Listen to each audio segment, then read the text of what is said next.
तो last class में अपन ने देखा था, प्रत्येक पदार्थ के लिए एक निश्चित ताप दाब ऐसे होते हैं, जिस पर पदार्थ की कोई दो प्रावस्थाएं संतुलन में होती हैं। जैसे 0 डिग्री पर जल की ठोस और द्रव प्रावस्था साम्य में होती है, 100 डिग्री पर द्रव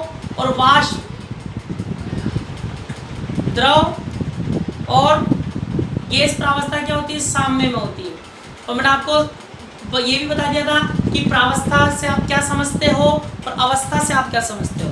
आज के बाद कोई आपसे पूछे पृथ्वी पर पदार्थ कितनी अवस्थाओं में पाया जाता है, तो क्या बोलोगे, अनेक अवस्थाओं में पाया जाता है। ठीक है, अनेक अवस्थाओं में पाया जाता है। वो कितनी प्रावस्थाओं में पाया जाता है, 3 प्रावस्थाओं में पाया जाता है। ठीक है, और अपन ने लास्ट क्लास में ये भी सिद्ध कर लिया था कि जब भी दो प्रावस्थाएं संतुलन में होती है, साम्य में होती है, तो उनकी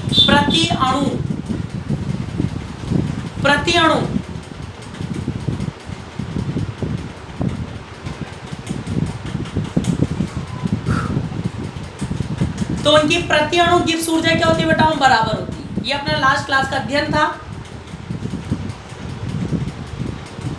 ये अपना लास्ट क्लास का अध्ययन हो चुका था। ठीक है, आज लिखो अगला टॉपिक। बेटा मोबाइल को पानी में डाल के निकाल ले।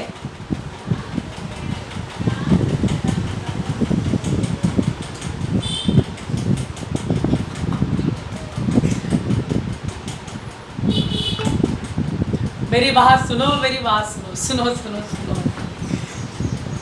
जब क्लास स्टार्ट होने वाली होती है ना, जब क्लास स्टार्ट होने से 5 मिनट पहले मोबाइल को स्विच ऑफ करके स्विच ऑन कर लिया करो, ठीक है। आधे घंटे तक तुम्हारा नेटवर्क कहीं से कहीं हिलेगा भी नहीं। और चलती क्लास में अगर प्रॉब्लम आ रही है तो पानी में डालकर निकालने का मतलब ये है कि फ्लाइट मोड ऑन करके ऑफ कर लो। सच में मत डाल देना तो पानी में, ठीक है। तो फ्लाइट मोड ऑन करके ऑफ कर दो, जिससे आपका कनेक्शन भी नहीं टूटेगा और वापस रिजॉइन भी हो जाओगे, मतलब रिजॉइन ऑटोमेटिक रहोगे, है ना। चलो आगे क्या हो छोरी, आगे डालिए बेटा मोबाइल पानी में। अंजलि सिसोदिया, आ रही आवाज?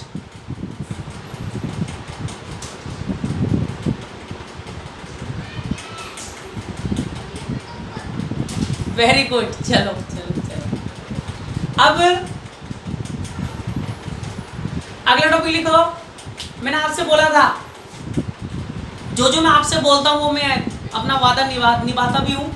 मैंने आपसे बोला था जब अपन ने बेटा मैक्सवेल संबंधों का अनुप्रयोग अपन पढ़ रहे थे, मैक्सवेल संबंधों का जब अपन अनुप्रयोग पढ़ रहे थे तो वहाँ पर मैंने आपको तीसरा संबंध निकलवाया था जिसका नाम था क्लॉसियस-क्लैप्टन समीकरण। हाँ या ना? अरे हाँ कि ना? तो वहाँ पर मैंने आपसे बोला था, एक बात बोली थी अगर आपको याद हो तो, मैंने आपसे बोला था अभी तो मैक्सवेल संबंधों की सहायता से क्लॉसियस-क्लैप्टन समीकरण लिखवा रहा हूँ, सिद्ध करवा रहा हूँ। आगे इसका ओरिजिनल डेरिवेशन करेंगे, समझेंगे, डिटेल में अध्ययन करेंगे। तो आज वो दिन आ गया है, तो लिखो अगला टॉपिक क्लॉसियस-क्लैप्टन समीकरण।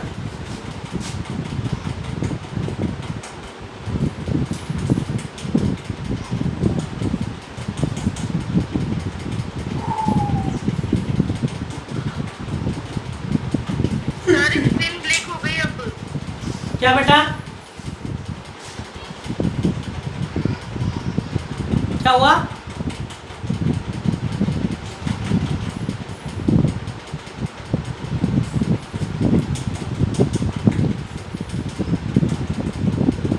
बेटा दोबारा से वही कर ले यार, इनकी भी खत्म होगी, आज लानी पड़ेगी। अब देखो क्लॉसियस-क्लैप्टन समीकरण क्या होता है? क्लॉसियस-क्लैप्टन समीकरण क्या होती है बेटा? लास्ट क्लास में बेटा अपन ने प्रावस्था आरेख बनाया था, दाब और ताप के मध्य, प्रेशर एंड टेम्परेचर के बिटवीन, ठीक है।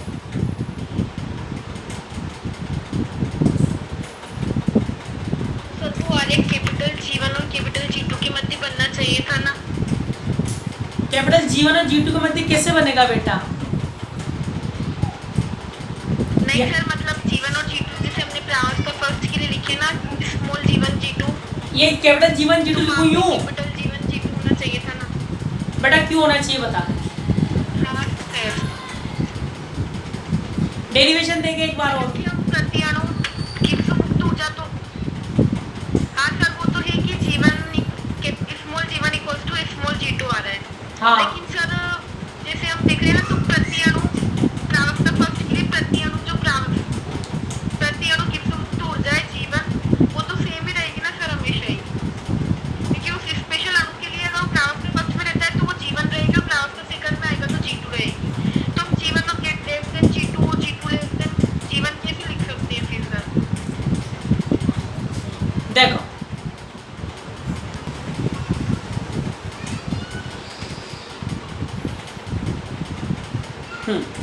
तो टॉपिक है अपना क्लॉसियस क्लैप्टन समीकरण। तो लास्ट क्लास में अपन ने क्या बनाया था? प्रावस्था आरेख। क्या बनाया था? प्रावस्था आरेख बनाया था प्रेशर और टेम्परेचर के बीच में, ठीक है। तो बताओ, दो साइंटिस्ट थे क्लॉसियस और क्लैप्टन। क्लॉसियस और क्लैप्टन, बताओ उन्होंने क्या किया? उन्होंने जो प्रावस्था आरेख है, इस प्रावस्था आरेख को, इस फेजर ग्राफ को एक अवकल समीकरण के रूप में, एक डिफरेंशियल इक्वेशन की फॉर्म में, एक अवकल समीकरण के रूप में क्या करा? व्यक्त करा। उस अवकल समीकरण को अपन क्या बोलते हैं? क्लॉसियस क्लैप्टन समीकरण। क्या बोलते हैं उसको? क्लॉसियस क्लैप्टन समीकरण। तो इस ग्राफ से अपन क्या बनाएंगे? इस ग्राफ को अपन किस में चेंज करेंगे? अवकल समीकरण के रूप में चेंज करेंगे। उस अवकल समीकरण को अपन क्या बोलेंगे? क्लॉसियस क्लैप्टन समीकरण। अवकल समीकरण आपको पता है कौन सा अवकल समीकरण आएगी? जो अपन ने मैक्सवेल संबंध से पहले ही निकाल रखी है, वही अवकल समीकरण आएगी। पर यहाँ पर ओरिजिनल मेथड होगा, दूसरा मेथड होगा, ठीक है। तो लिखो इसमें क्लॉसियस क्लैप्टन ने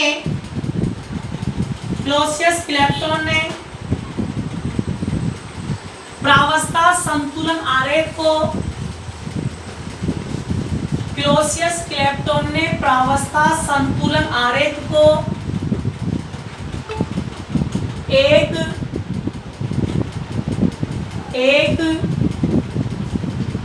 अवकल समीकरण के रूप में, अवकल समीकरण के रूप में प्रदर्शित किया। अवकल समीकरण के रूप में प्रदर्शित किया। इसे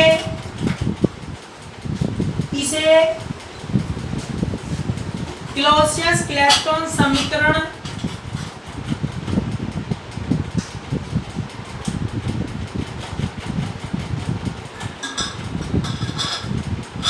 क्लॉसियस क्लैप्टन समीकरण कहते हैं।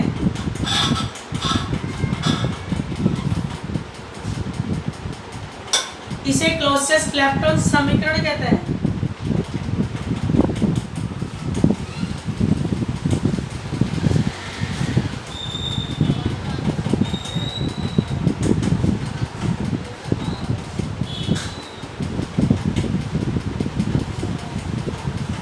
प्रेशर एंड टेम्परेचर के बीच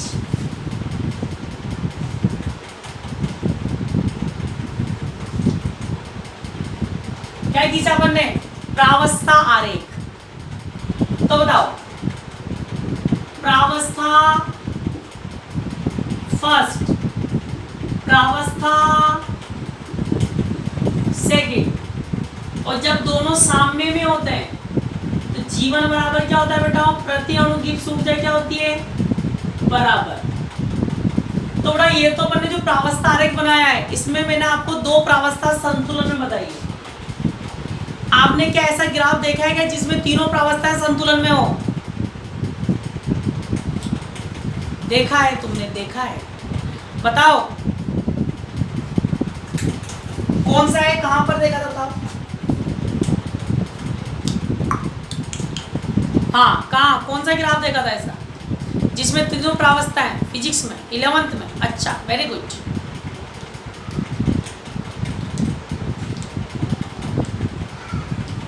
वेरी गुड, वेल डन। जल के लिए बनाया होगा, देखो ऐसा ऐसा होगा, ऐसा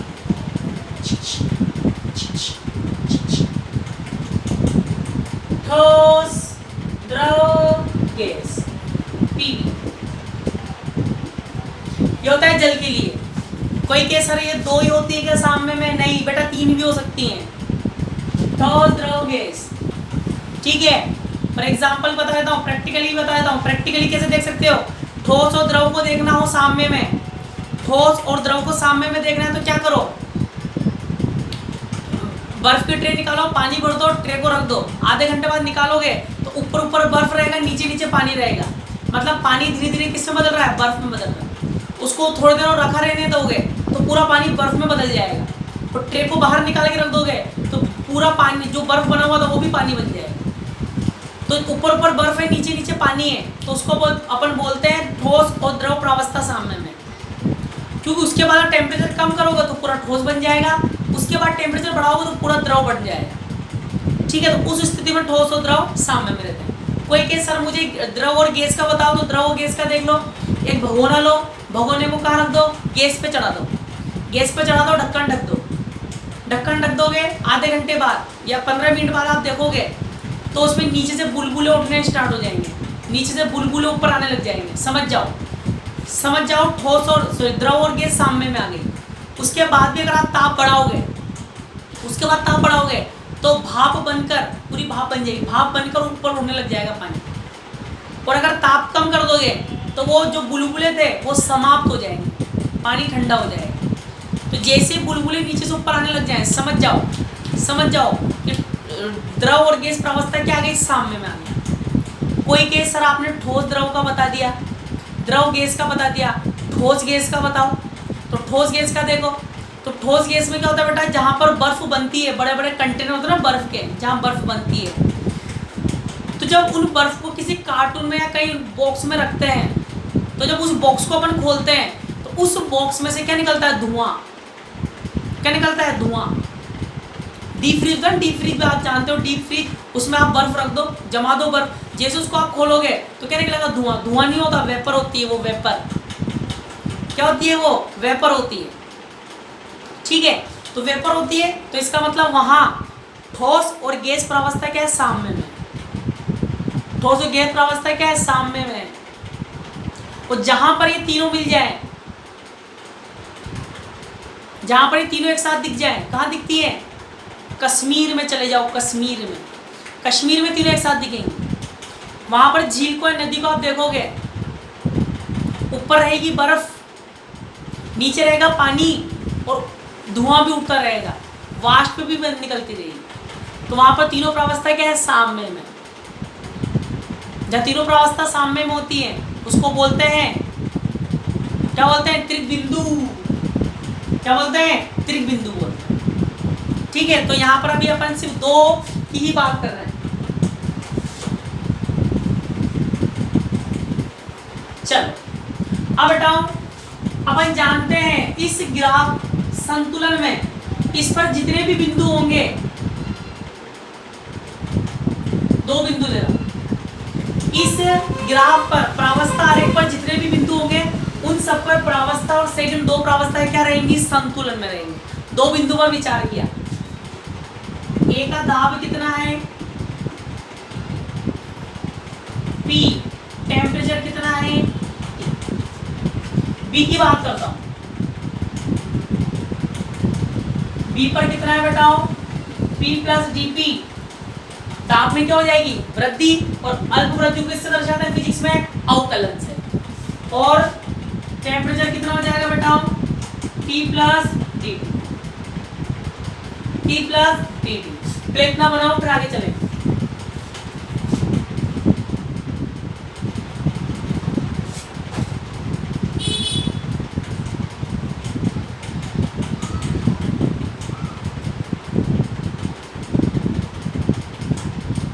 बन गया है? यस बोलना।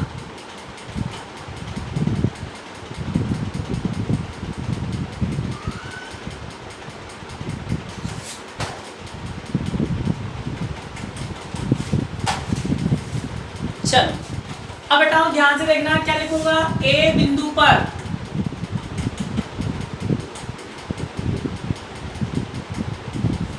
पर बताओ G1 बराबर क्या है? G2। इस ग्राफ के प्रत्येक बिंदु पर G1 बराबर G2 है, सिद्ध किया है बकायदा इज्जत के साथ। पर A जो है किस ताप पर है? T ताप पर, P दाब पर, हाँ के ना? और हाँ के ना? और G2 भी क्या है बेटा? T दाब पर और P दाब पर।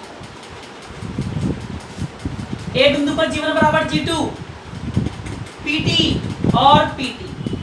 Equation number first. आगे देखो, B बिंदु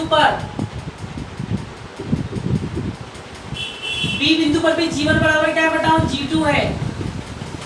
प्रत्येक बिंदु पर G1 बराबर G2, तो B पर भी G1 G2 है, परंतु टेम्परेचर कितना है? T plus dt, P plus dP बराबर G2 T plus dt, P plus dP। Equation number 2। हाँ के ना? अरे हाँ के ना?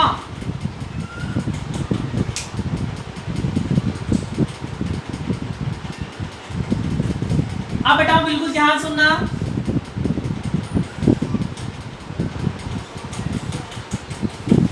माना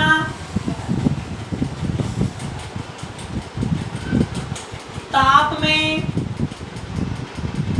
dt और दाब में dP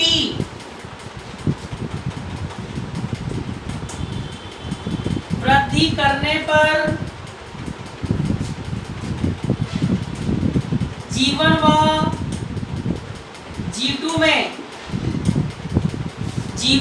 G2 में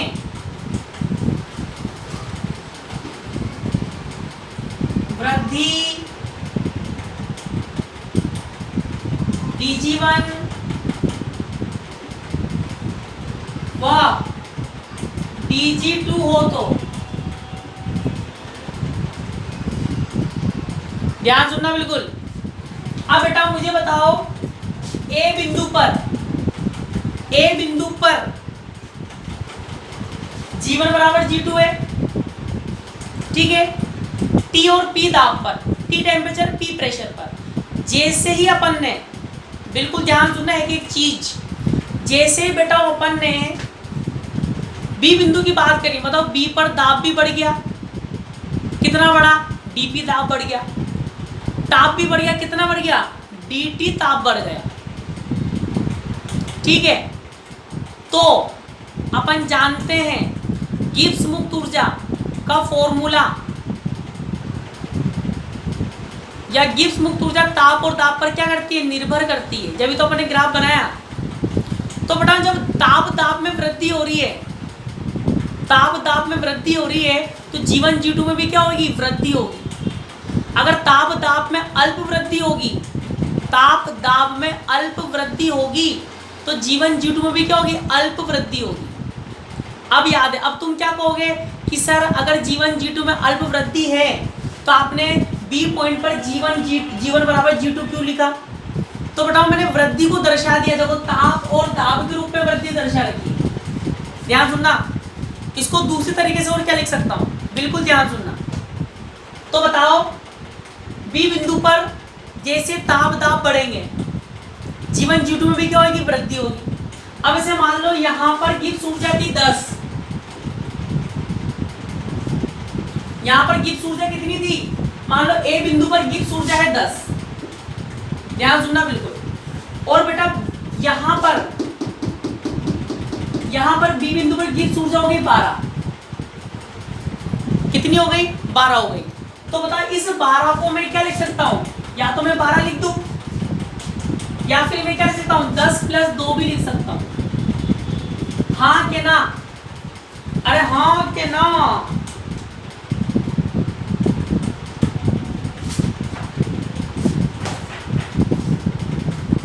सुनो ध्यान से सुनो बेटा, ये जो 10 है ना 10, ये जो 10 है ना, इधर आओ वरना फिर तुम कंफ्यूजन। ये जो 10 किसको मान रहा हूं मैं, 10 मान रहा हूं G1 TP, ये अपना 10 है, या G2 TP को बोलते, TP वाला 10 है, GTP 10 है, और 12 क्या है, G2 G1 T + DT और P + DP, या G2 T + DT और P + DP, ये अपना 12 है, ये 12 है और ये 10 है। तो बताओ इस 12 को मैं क्या लिख सकता हूं, इस 12 को मैं 10 + 2 लिखूंगा, तो मैं क्या लिखूंगा, इधर आओ, Dg1 Dg2 हो, तब इक्वेशन 2 को निम्न प्रकार लिखने पर, कौन बताएगा मुझे, जिसके समझ में आ गया वो बता सकता है इक्वेशन 2 को मैं क्या लिख सकता हूं, जल्दी बता दो। जिसने ये बता दिया इक्वेशन 2 को मैं क्या लिख सकता हूं, 10 + 2 क्या क्या लिखूंगा,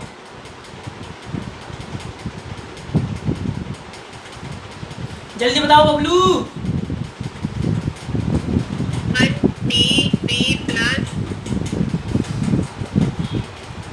हाँ बोलो बोलो बोलो।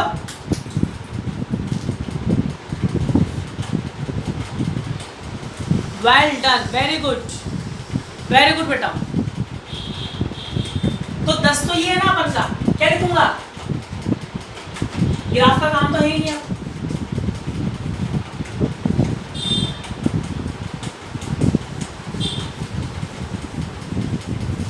बताओ क्या लिखूंगा,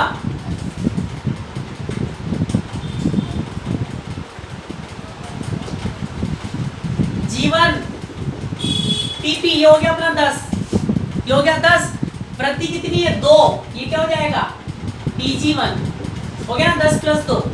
इक्वेशन 2 को ये से लिखा, अपन ने क्या लिख दिया, ऐसा 10 + 2 लिख दिया, वृद्धि लिख दी, वृद्धि जोड़ दी। ऐसे क्या लिखूंगा, G2 TP क्या आएगा plus Dg2 using equation first,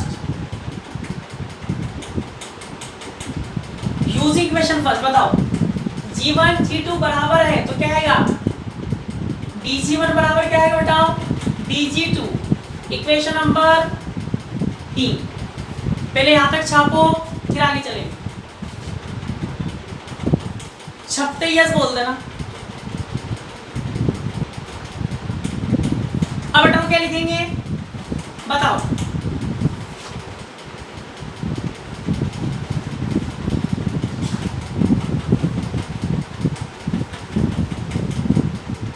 ध्यान से देखना। हम जानते हैं गिब्स मुक्त ऊर्जा, बताओ गिब्स मुक्त ऊर्जा का फॉर्मूला क्या होता है बताओ, U + PV - TS, हाँ के ना, अरे हाँ के ना, वेरी गुड। तो बताओ यहाँ पर 2 प्रावस्थाएं हैं, यहाँ पर 2 प्रावस्थाएं हैं, 3 भी हो सकती है। तो यहाँ पर मैं क्या कर रहा हूँ, I का यूज कर रहा हूँ,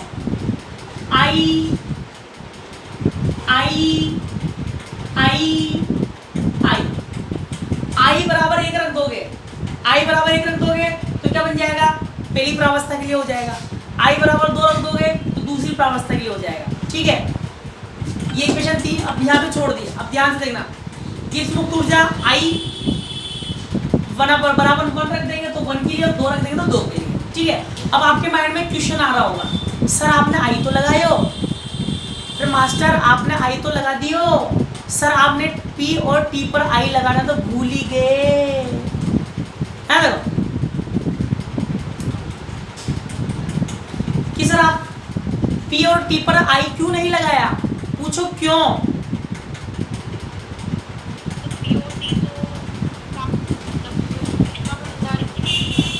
जोर से बोल बेटा।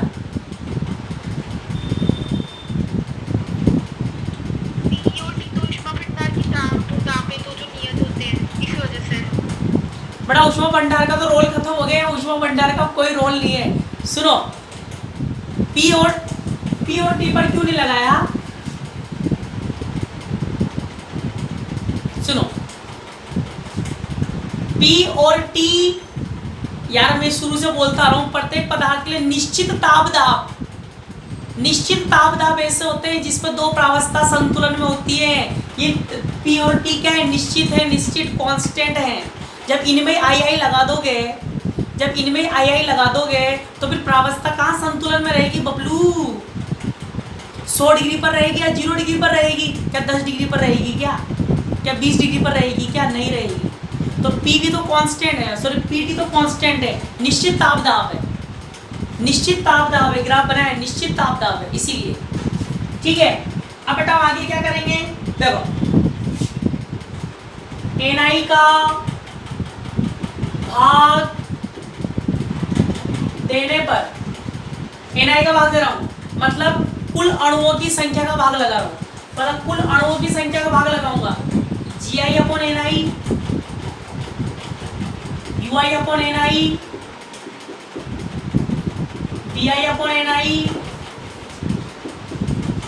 Si upon Ni। बताओ, n अणुओं की गिब्स ऊर्जा G, n अणुओं की 10 पेन 50 के, एक पेन कितने का? 5 का। एक पेन कितने का? 10 पेन 50 के, एक पेन कितने का? 50/10 का। n अणुओं की गिब्स एनर्जी G, तो एक की कितनी? G upon n। अरे एक अणु की कितनी? G upon n। इसी को अपन क्या बोलेंगे? स्मॉल g बोल रहे हैं, इसको अपन क्या बोल रहे हैं? Small g। तो बताओ, यहाँ आई तो यहाँ भी कहीं आई, ठीक है। तो ये क्या बन जाएगा?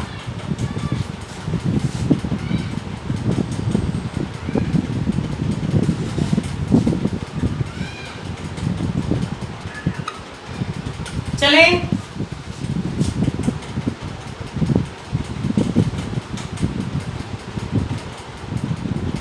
आगे देखो, तो बड़ा जैसे एक Gi अपॉन Ni लिखेंगे तो उसकी क्या बन जाएगी? प्रति अणु की गिब्स एनर्जी। तो ये सब क्या बन जाएंगे? देखो, ये क्या बनेगा? प्रति अणु एनर्जी, गिब्स एनर्जी Gi, ये क्या हो जाएगी? प्रति अणु आंतरिक ऊर्जा, स्मॉल ui लिख देंगे। ये सब किसके बन जाएंगे? प्रति अणु के बन जाएंगे। और प्लस का P, ये क्या बन जाएगा? स्मॉल vi, प्रति अणु का आयतन। और ये क्या बन जाएगा? प्रति अणु एंट्रोपी, ठीक है। अब बताओ इसका अवकलन करूं,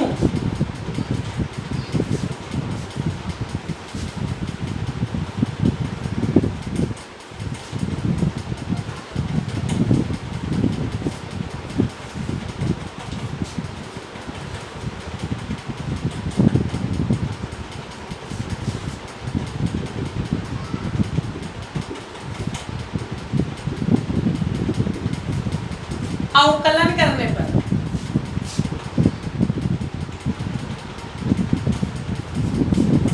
क्या लिखेंगे? dgi dui किससे होगा? u इंटू v से।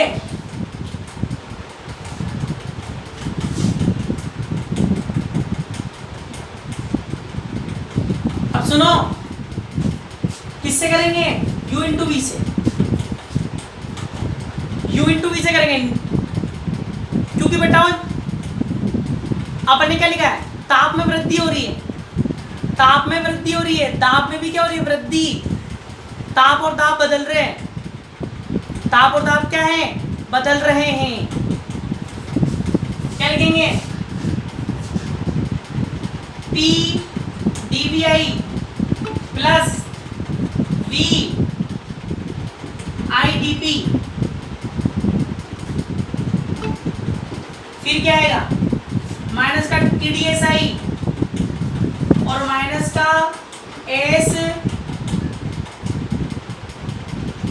SI dt, माइनस का SI dt। और बताओ, चूंकि DUI का फॉर्मूला, चूंकि DU बराबर क्या होता है बबलू, लिखा है तो शुरू में देखो, अरे देखो,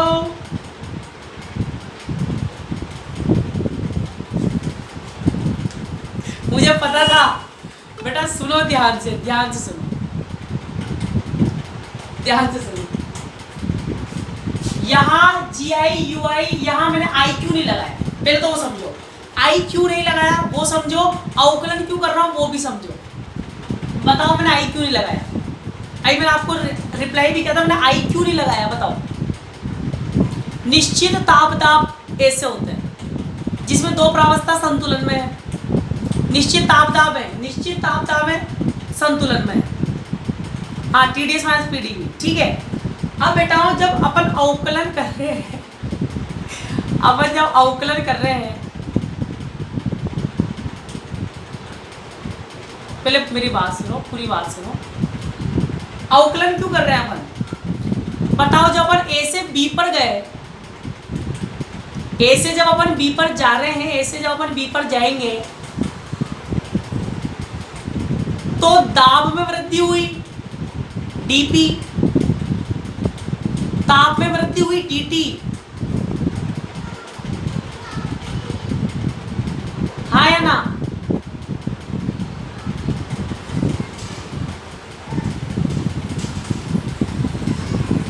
हाँ, फिर यार मेरी बात सुनो, अपन ने क्या माना है, यहां मैंने IQ नहीं लगाया कि दो प्रावस्था निश्चित ताप दाब पर संतुलन में है, निश्चित ताप दाब पर।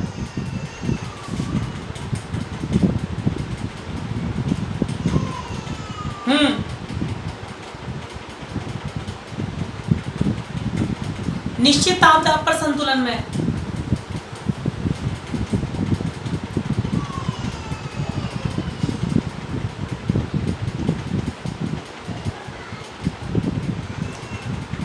और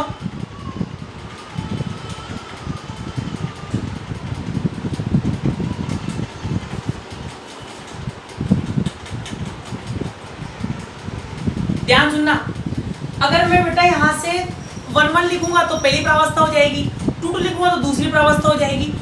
तो पहली और दूसरी प्रावस्था किस ताप पर, PV ताप पर क्या है, संतुलन में। इसलिए मैंने आपसे बोला था कि P और T क्या है, निश्चित ताप दाब। अब मैं यहाँ पर मैं अवकलन क्यों कर रहा हूँ, अवकलन का मतलब क्या होता है, अल्प वृद्धि या अल्प कमी। तो यहाँ में इसका मतलब अपन A से B पर जा रहे हैं, A से जब B पर जाएंगे, भाई है तो संतुलन में, यहाँ आओगे तो संतुलन, ये तो निश्चित ताप दाब है। A से जब B पर जाओ, कहीं पर भी जाओ, रहेगा तो संतुलन ही, पर ताप दाब में क्या होगी, वृद्धि होगी। ताप दाब में क्या होगी, वृद्धि होगी। यहाँ से यहाँ जाओगे, रहेगा तो संतुलन में। और जब 1 से 2 में जाओगे, यहाँ पर तो क्या है, तो वहां पर तो अपन ने जीवन, अगर 1 लिखे तो पहली प्रावस्था, 2 लिखेंगे तो दूसरी प्रावस्था। और PT पर मैंने IQ नहीं लगाया था क्योंकि एक निश्चित ताप दाब पर दोनों प्रावस्थाएं संतुलन में होती है, इसलिए अपन ने वहां I नहीं लगाया। अब इसमें अपन अवकलन कर रहे हैं, अवकलन क्यों कर रहे हैं, क्योंकि अपन A से B पर जा रहे हैं। तो जब A से B पर जाएंगे तो क्या होगा, दाब में ही परिवर्तन आएगा और ताप में ही परिवर्तन आएगा।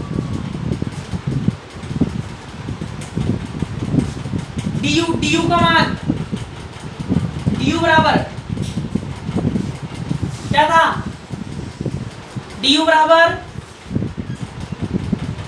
TDSI minus P dVi। ये जो परिवर्तन बेटा अपन लिख रहे हैं, ये लिख रहे हैं अपन ए से बी में। भाई अल्प परिवर्तन ए से बी में तो आएगा ताप दाब में। dy का मान रखो, तब dgi बराबर क्या आ जाएगा, TDSI माइनस PDVI प्लस का PDVI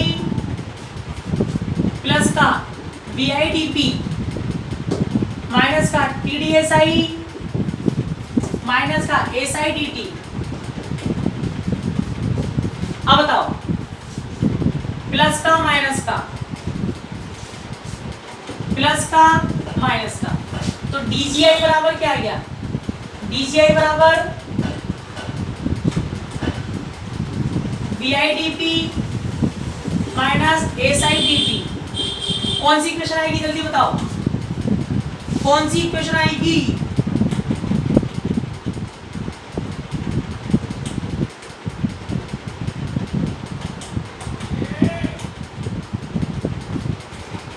चार। तब इक्वेशन 3 व 4 से बताओ, इक्वेशन 3 क्या थी, dg1 बराबर dg2, तो dg1 तो यहाँ 1 1 1 करो तो क्या आएगा, v1 dp minus s1 dt, v2 dp minus s2 dt। अब बताओ, प्रेशर कांस्टेंट कर लो, इसको इधर ले आओ, इसको उधर ले जाओ, तो क्या आएगा, S2 माइनस S1 dt, और क्या हो जाएगा, V2 माइनस V1 dt। तो बताओ, क्लोसेस्ट क्लैप्टन समीकरण में dp अपॉन dt निकालते हैं कि dt अपॉन dp, दाब का ताप के सापेक्ष के ताप का दाब के सापेक्ष, ताप का ताप के सापेक्ष, क्या लिखे बताओ, dp अपॉन dt क्या हो जाएगा, dp अपॉन dt करते ही S2 minus S1 upon V2 minus V1, और ऊपर नीचे किससे इंटू कर देंगे बताओ, T से, T और T।